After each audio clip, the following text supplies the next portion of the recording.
Watching to world affairs. मैं हूं प्रशांत Dhawan. Now recently आपने बहुत से आर्टिकल देखे होंगे जहां पर यह लिखा है कि पाकिस्तान आर्मी कमांडर किल्ड। यहां पर कहा जा रहा है, इंडिया में यह कहा जा रहा है रिपोर्टर्स द्वारा कि बलूचिस्तान लिबरेशन आर्मी ने इनको टारगेट किया है और इनका हेलीकॉप्टर क्रैश करवा दिया और इस वजह से पाकिस्तान के एक हाई रैंकिंग कमांडर की मौत हो गई।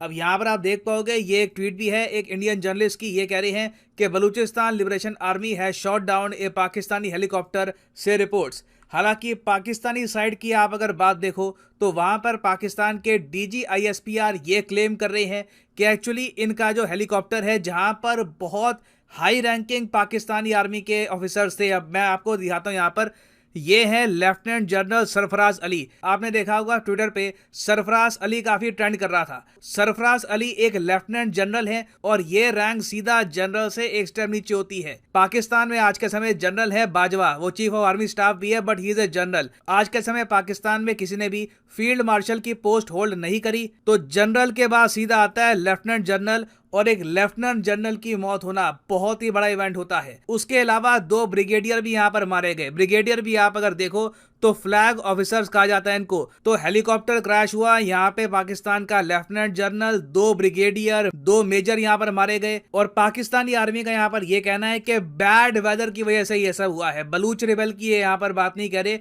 इनके हिसाब से मौसम बहुत ज्यादा खराब था, इसकी वजह से ये हेलीकॉप्टर बिल्कुल क्रैश कर गया। अब हालांकि मुझको यहाँ पर यह ऐड करना पड़ेगा कि इंडिया में जब भी कुछ ऐसा होता है तो हम बताते हैं कि कौन सा हेलीकॉप्टर था, क्या हुआ। पाकिस्तान इस मामले में बिल्कुल चुप है।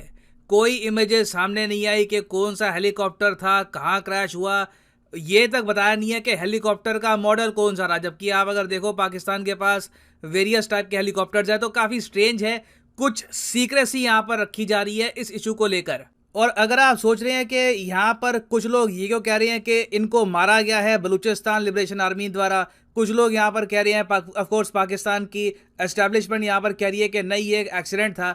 इंटरेस्टिंग बात यहाँ पर देखिए कि सरफराज अली एक बहुत बड़े आलोचक थे रिजीम चेंज ऑपरेशन के। इसका मतलब ये है कि ये इमरान खान के बहुत बड़े सपोर्टर थे। और इंटरेस्टिंगली इमरान खान जब प्राइम मिनिस्टर थे तब इन्होंने एक बार को इन्हें इंटरव्यू भी किया था ISI की चीफ की पोस्ट के लिए। हालांकि बाद में ISI के चीफ की पोस्ट इमरान खान अपनी मर्जी से चेंज नहीं कर पाए, वहां पर एंड में डिसीजन लिया जनरल बाजवा ने। मगर बताया जाता है कि पाकिस्तानी आर्मी के भीतर ही बहुत सारे डिविजन्स हैं, बहुत सारे कैंप्स बटे हुए हैं। एक कैंप है जो शरीफ को सपोर्ट करता है, दूसरा कैंप है जो इमरान खान को सपोर्ट करता है। तो ये काफी बड़े इमरान खान के समर्थक थे। नाउ अब एक सेकंड के लिए बलूचिस्तान के बारे में बात कर लेते हैं, फिर हम डिस्कस करेंगे कि पाकिस्तान के इतने हाई रैंकिंग ऑफिशियल्स अचानक से बलूचिस्तान में गए भी क्यों, वो भी एक हेलीकॉप्टर पे। इवन दो इनको पता है कि बलूचिस्तान में बलूचिस्तान लिबरेशन आर्मी बहुत हद तक एक्टिव है, काफी बार चाइनीज नेशनल्स को भी ये लोग मार चुके हैं। तो देखिए, बलूचिस्तान की कहानी समझना आपके लिए काफी इंपॉर्टेंट है। बलूच लोगों के against over the years Pakistan में सिस्टमैटिक डिस्क्रिमिनेशन हुई है। पाकिस्तान की आर्मी नहीं बताया जाता है कि हजारों बलूच नागरिकों को मारा है। उसके अलावा ये बात पाकिस्तान के जो बड़े इनके जजेस हैं, जो इनके मिनिस्टर्स हैं, ये कह चुके हैं कि बलूचिस्तान के लोगों के साथ पाकिस्तान में डिस्क्रिमिनेशन भी होती है। देखो, ये यहाँ पे बलूचिस्तान है, यहाँ पे वैसे ही कुछ खास डेवलपमेंट हो नहीं रखी, कोई इंडस्ट्री नहीं है, यहाँ पर कोई जॉब्स नहीं है। तो बलूचिस्तान के लोग जब पाकिस्तान के पंजाब प्रोविंस में आते हैं नौकरी करने के लिए, तो इनके साथ भेदभाव होता है। इनको लैंग्वेज की वजह से, कल्चर की वजह से कोई यहाँ पर नौकरी मिलती नहीं है। तो एक तो डिस्क्रिमिनेशन यहाँ पर ये है। दूसरी बात ये भी है कि पाकिस्तान कुछ यहाँ पे इन्वेस्टमेंट भी खास करता नहीं है। तो इस वजह से ओवर द इयर्स बलूचिस्तान में इंडिपेंडेंस की जो डिमांड है ये बहुत हद तक उठ गई है। लोग कह रहे हैं यहाँ पर कि सिंस पाकिस्तान की पंजाबी पॉपुलेशन हमको एक्सेप्ट करती नहीं है, हमारे खिलाफ होती है डिस्क्रिमिनेशन, तो हमको बनाना चाहिए एक खुद का अलग देश बलूचिस्तान। और जो ये डिस्क्रिमिनेशन है, ऐसा नहीं है कि अब पाकिस्तान में खत्म हो गई है अगेंस्ट बलूचिस्तानी पीपल। आज भी आप अगर देखो, अब रिसेंटली आपने सुना होगा, न्यूज में था, पाकिस्तान में बाढ़ आई है बहुत जगह पर, इनके कई गांव जो है वो बह गए। और सबसे ज्यादा यहाँ पर एक्चुअली नुकसान हुआ है बलूचिस्तान को। बलूचिस्तान में ही बताया जाता है कि 130 लोग बाढ़ की वजह से, फ्लड्स की वजह से मारे गए हैं। और इनिशियली पाकिस्तान की गवर्नमेंट ने यहाँ पर बिल्कुल ध्यान नहीं दिया, आर्मी ने बिल्कुल ध्यान नहीं दिया। जब सिचुएशन बहुत ज़रा बदतर हो गई तब इनके PM जागे, तब इनकी आर्मी भी जागी और ये थोड़े बहुत यहाँ पर सर्वेइंग कर रहे थे। बेसिकली हेलीकॉप्टर में बैठकर देख रहे थे कि कितना डैमेज हुआ है, कैसे यहाँ पर ये हेल्प कर सकते हैं लोगों की। ये एटलीस्ट पाकिस्तान की गवर्नमेंट का वर्जन है। कोई बड़ी बात नहीं है। रियलिटी में ये कोई सर्च ऑपरेशन कर रहे हो या फिर बलूचिस्तान लिबरेशन आर्मी के अगेंस्ट कुछ प्लान किया जा रहा हो, we don't really know. At least Pakistani army का ये कहना है कि सिंस हमारे यहाँ बाढ़ आई थी, इन्होंने आर्मी डिप्लॉय कर ली है, तो सरफराज अली भी यहाँ पर हेलीकॉप्टर में बैठ के सर्वे कर रहे थे डैमेज का। उसी दौरान अचानक से इनका हेलीकॉप्टर क्रैश कर जाता है और इनकी यहाँ पे मौत हो जाती है। नाउ इंडियन साइड में जो लोग कह रहे हैं कि सरफराज अली को एक्चुअली मारा गया है, ये कोई ऐसा नहीं है कि एक्सीडेंट हुआ है, उनका तर्क यहाँ पर यह भी है कि ओवर द इयर्स देखो, जब पाकिस्तान की आर्मी ने बलूचिस्तान के लोगों पर अत्याचार किया, जो बात पाकिस्तान के पूर्व prime minister Imran Khan confirm कर चुके हैं। ये वीडियो देखिए। It was 3 years later we realized that the army butchered civilians, women, children.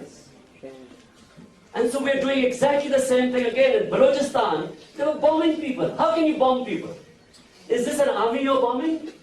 There are people, women, children living there. But for us, it's very important to understand, are we just bombing our own people?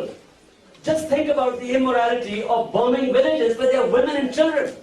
No one talks about, you're talking about 6 million people in the tribal area that are being bombed. Their economy has been destroyed. They're living in refugee camps. There are about 2 million internally displaced people in Pakistan. How are they surviving?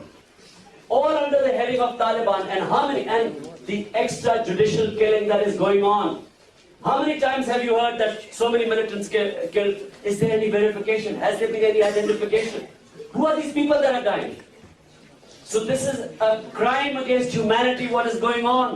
तो यहाँ पर आपने देखा इमरान खान ने खुद ही कहा है कि पाकिस्तान की आर्मी ने बॉम्ब किया बलूचिस्तान के लोगों को। और इंटरेस्टिंगली बलूचिस्तान के बहुत सारे ऑपरेशंस में सरफराज अली भी शामिल थे। 2020 में भी आप अगर देखो तो साउथ बलूचिस्तान में ये इंस्पेक्टर जनरल रह चुके हैं और फ्रंटियर कोर। उसके पहले भी आप अगर देखें तो जो मिलिट्री इंटेलिजेंस है पाकिस्तान की, वहां पर इन्होंने सर्विस करी है। तो पाकिस्तानी आर्मी को यहाँ पर मैसिव लॉस हुआ है। बट क्वेश्चन यहाँ पर अभी भी रेज होता है कि सरफराज अली के साथ हुआ क्या था। उसके अलावा ये अजीब सा कोइंसिडेंस क्यों है कि जो भी प्रो इमरान खान पाकिस्तान में आर्मी जनरल हैं, आर्मी मेजर हैं, लगातार उनकी डेथ हो रही है। नाउ फाइनली मैं यहाँ पे आपसे क्वेश्चन पूछूंगा।